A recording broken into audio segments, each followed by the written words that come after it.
Hi guys, I am Luan Skaggs and welcome to the channel.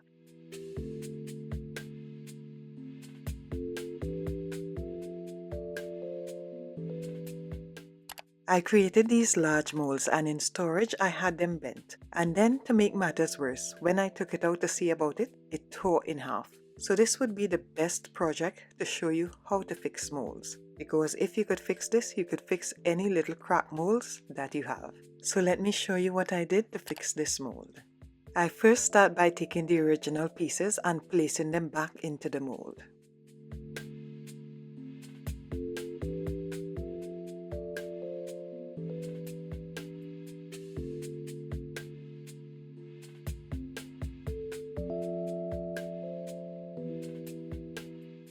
And to keep the multiple pieces in place, I took a piece of wallpaper and I stuck it behind the pieces so that when we turn over the pieces, they will all be in place.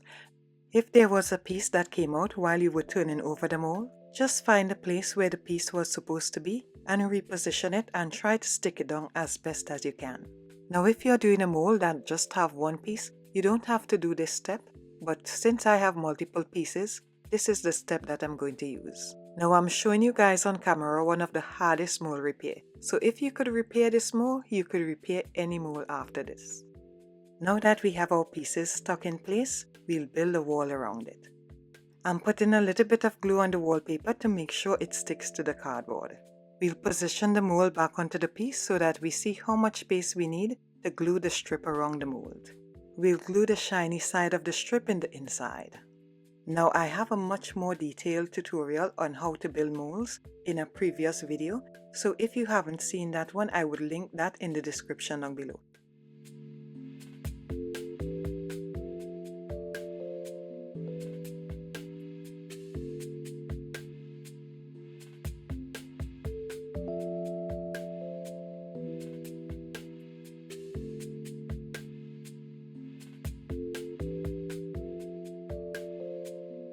Now you want to make sure that your pieces is as clean as you could get them, because whatever remains on your pieces, it would show up in your final mold. So we want to clean off our pieces so that we would have the best mold that we could have possible.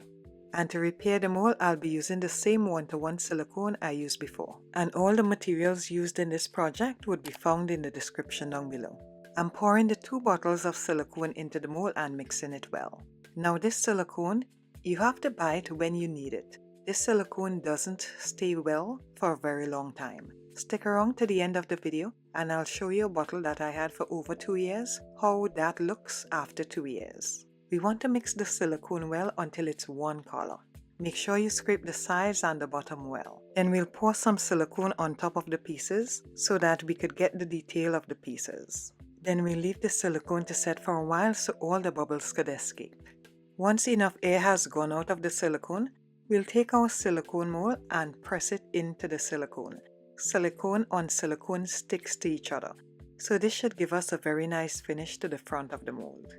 This is a really big mold and it took a lot of silicone in order to get the mold that I had before. So doing it this way certainly saves on a lot of silicone. Now you want to try to squeeze out any air that could be trapped between the silicone. And to make sure that the mold is completely smooth after we're finished, I poured another layer of silicone on the top. Now we'll wait until it's cured and then we'll come back. Now that it's cured, let's demold it and see what we have. And because we use the smooth side of the cereal box, it's very easy to take out. If there's any excess silicone that bleed under the piece, we could clean that off now. And look how beautiful the pieces came out. We'll do the same for all the rest of the pieces and then we'll come back. Once we're finished, we have our beautifully repaired mold. And now this is thick and it has enough body so that it would stand up and be able to do a lot more castings. I've mixed up some resin to cast it to see how our mold responds to the resin. And again, if you would like to see an in-depth tutorial about how I make the molds, how I mix the resin, and all of that, it would be linked in the description of this video or at the end of the video.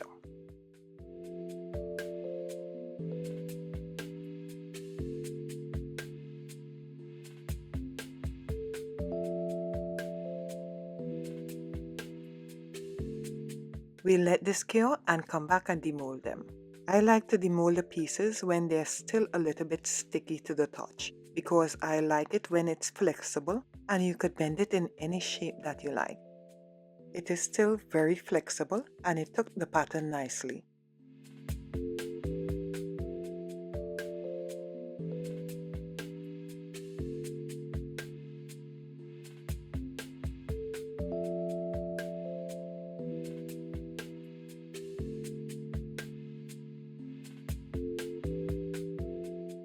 And this is how you fix a crack and torn mold. And stay tuned to see what I make with these resin pieces. Something tells me it would be awesome. For those of you guys that stayed till the very end, let me show you what happened to the silicone after 2 years. The blue after we mix it is just as soft after 2 years. But we still can't use the silicone because this is what happened to the pink. So we have to order these as we plan to use them. And for the ones that stayed till the end of the video, put in the comment section down below, I saw it. I'd love to know who stayed till the end of the video. You're the real ones. So bye for now, stay safe and have a blessed and awesome day. See you in the next one.